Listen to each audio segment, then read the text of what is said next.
coat হেৰাল মানৱতা স্বাভিমানী জীৱ শ্ৰেষ্ঠৰ জঘন্য কাণ্ড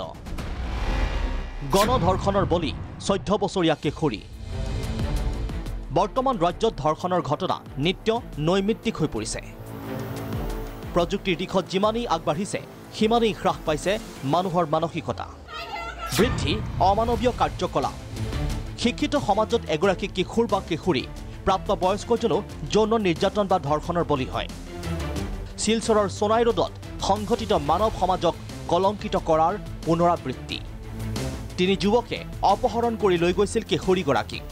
অপহৰণ কৰি বলৎকাৰ কৰিলে তিনি যুৱকে ধৰ্ষণ কৰি সোনাই পথত এখন দোকানৰ সন্মুখত পেলাই গ'ল কিশোৰী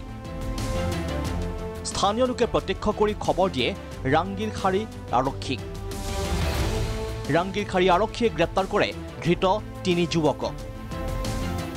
ধৃত বলৎকাৰীকেইটা মিতন দাস সঞ্জয় সূত্ৰধাৰ সৌৰভ দেৱনাথ হয় আমাৰ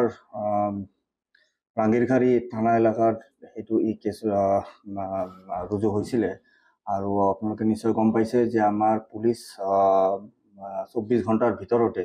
আমি তিনিজন দোষীকে আমি কৰায়ত্ব কৰিবলৈ আমি সাকসেস হৈছো আৰু তেওঁলোকক জেৰা অব্যাহত আছে ভাৰতবৰ্ষত ধৰ্ষণকাৰীৰ ওপৰত কঠোৰ ব্যৱস্থা গ্ৰহণ কৰিছে